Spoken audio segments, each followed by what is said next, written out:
What's going on, guys? So in this video we're going to be going in depth on a fragrance that I was kind of excited about when it first got announced. Loved the way the bottle looks in person. It's even better than it looks in pictures. Obviously that's not what is most important. It's a simplistic note breakdown that actually has more depth to the scent than you would think. It's easygoing. It's an everyday grab. We're talking about Azzaro Cologne Intense in the Azzaro Pour Homme line. So let's discuss it. Stay tuned.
So moving into this scent, I'll have the notes on screen, and I'm actually going to show the accords, the main accords according to Fragrantica, because a lot of these make sense. And when you see this note breakdown of lime, lavender, and mastic, it's interesting because mastic can kind of sometimes come off earthy, balsamic, sometimes a little powdery, can have a turpentine smell. It can do many things depending on what's used and what it's blended with. And in this one, it's a heavy dose. I'm actually wearing it currently. I wore it earlier today. I wore it to the gym. I've been doing a lot of test sprays. I've been spending some time with this one. And as simple as the scent looks, it's actually a little bit deeper than that. It's bright, fresh, aromatic lavender, heavy dose of this lime up top. It's not too soapy. For as much of a lavender smell as it is, it doesn't come across super soapy. A little soapy, but not a shower gel scent like you may anticipate when you see this note breakdown. And I got to tell you, I get a little bit of a fruity nuance as it starts to settle in, which is kind of strange. And when you see those accords, it says sweet. It doesn't say anything about fruity, but it's a little bit of a light fruity smell. I get a touch of earthiness here. There's a little hit of spice in the background. I don't really get all of the accords they list there, but that's what it comes across to me. Up top, bright, fresh citrus, aromatic and lavender, light soap.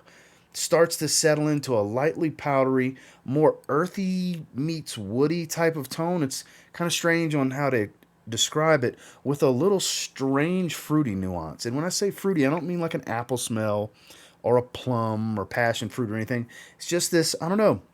That's all I can come up with on how to describe it is this light, odd fruit smell. And I mean faint. It's not heavy. It's kind of sitting on the base of this aroma that I'm getting.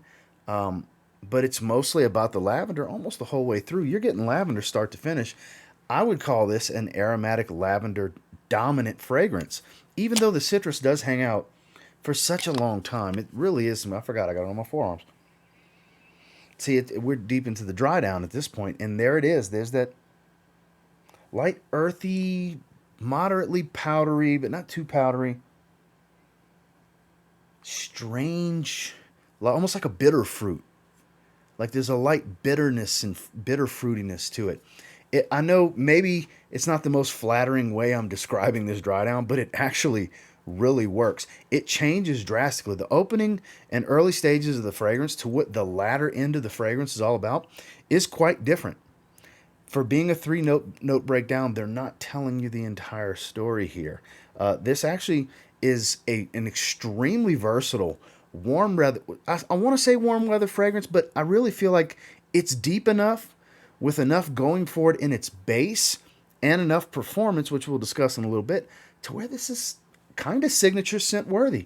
Even though the color scheme of the bottle screams summer, and the note breakdown probably screams summer when you first glance at it, and it will work great in spring and summer, don't get me wrong, but I think fall and winter it does just as well. More so fall than winter, obviously. But if you want something fresh in the winter, this will work. It's got enough staying power and enough airiness to the projection to where it'll cut through the cold enough to where if you like this scent profile, you may not want to stop reaching for it. And it's, like I said, it's a great everyday wear. This is something you can get down with on a regular basis, casually, day off, at work.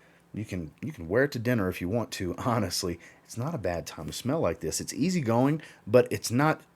It's generic at first, but as it dries, it kind of becomes its own fragrance and doesn't smell like a whole bunch of other things. So the opening will fool you. The opening will draw you in. It's super inviting, a little on the generic side like it's been done before, but as it dries, it definitely comes into its own. So like I was saying in regards to the performance, so this is where it surprised me. So you see Cologne Intense in the name, and anytime you see Intense, you think it's going to perform well. Well, with Polo Cologne Intense, it wasn't an intense smell. It was an average performer, super fresh green fragrance. It's a great fragrance. I'm not knocking the fragrance. I'm just saying when you see Cologne Intense Eau de Parfum, I know I, for one, expected 8+ hours. Not an 8+ hour fragrance unless you spray your clothes, but more in the 6 to 7 hour range. So I guess technically we could call it 6 to 8 hours in longevity for this super fresh citrus and lavender dominated fragrance. That's why I really think there's a lot more going on for it in the base, because if it was just as light and airy as the note breakdown would lead you to believe, this would probably be a 3 to 4 hour fragrance, but that's not the case. You're looking at double of that expectation when you see this note breakdown, and I'm quite impressed by that. Projection is nothing super overwhelming, but it is very loud in the first hour because it's so bright and aromatic and airy at the top, and as it starts to settle in, you will get light wafts. It's more in that moderate to mild sillage.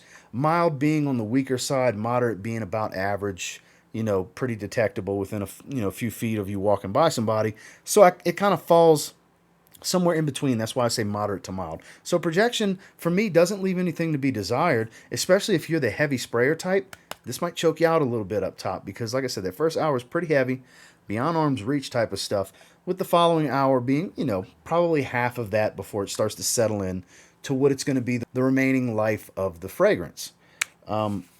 Solid overall, above average in performance, right in my wheelhouse, 6 to 8 hours, more so in the 6 to 7 hour range on my skin. Then the projection, surprisingly heavy early on, but when you smell it, you kind of understand why. It's very volatile in the top, so it really gets out in the air. This fragrance really opens up when you atomize it and spray it directly on skin. I haven't tried it on a test strip, and I'm sure it falls flat because this is so bright and airy up top, you're not going to get what you need to know from a test strip. This needs to be sprayed on skin to really experience, and then you can really see what kind of staying power it has, because across the board, it's a solid performer. Final thoughts on this one. I have to admit, the first impression spray, I love the opening, and I found the dry down a little strange. And the more I've sprayed this, the more I've worn this, the more situations I've worn it through, the more I have an appreciation for this. I paid around $50 after the 37% off coupon code from FragranceNet, and I felt like I was gambling because I knew it would be solid, but I didn't know if it was worth the $50 I was paying. I was worried I might be overpaying, that if I would have waited longer, potentially could get it even cheaper and get better value out of it. The first impression spray, I was starting to think, maybe I paid a little too much. I liked it, I didn't love it, but as time has progressed, it's leaning towards the love category. This is something I could see myself going back to and having in my weekly rotations on a pretty regular basis. This is easy to work with in many situations. It's seasonally appropriate all year round, honestly, with winter kind of being the exception where I wouldn't say it's best suited for that, but it'll definitely work in it. I'm impressed by this one, not blown away, but impressed by it. I think it's a very good fragrance, so I'm going to give it a 7 out of 10. So 7 and 7.5 out of 10 are very good. Great would be in that 8 to 8.5 range, with good, better than good being behind this rating at 6 and 6.5. So it's a very good fragrance. Usually that's stuff that I'll reach for on a regular basis. Anytime it's something that I deem a 7 or better overall, it's stuff I'm going to reach for. This stuff is really good, guys. It smells great. For 50 bucks, I think it's justified at that price point. I wouldn't want to pay 80 in that retail range, but for 50 bucks, I feel like that's a great value for this fragrance. It's not a must-have, it's not a must-try, but it is a fresh fragrance that has some body and some backbone to it and a little bit of character in the dry down. It does change. There's nothing linear about this fragrance. I feel like if more people get their nose on it, you'll probably see more scent of the day posts across social media on this fragrance. Like I said, nothing mind-blowing here. It just kind of really suits my taste and what I like most of the time. Well, that's my thoughts and feelings on Azzaro Cologne Intense. Look at that beautiful bottle. Gorgeous, right? Love that gradient design. And until next time, do me a real quick favor. Go ahead and like, comment, subscribe. I do appreciate all the feedback. I love hearing from you guys. How many of you tried this already? What do you think about it? I could see where this could be polarizing because I was kind of unsure of how I felt about the dry down the first time I smelled it, but it's definitely one that the more you spray, the more you like. At least in my experience, the more I liked, started to love. You know, this fragrance just gets better and better with every spray. That's been my experience. For those of you that get your nose on this one, I hope that ends up being your experience as well. Until next time, I will say if you get your hands on Cologne Intense from Azzaro, you give it a spray now, you might end up thanking me later. Have a good one, guys.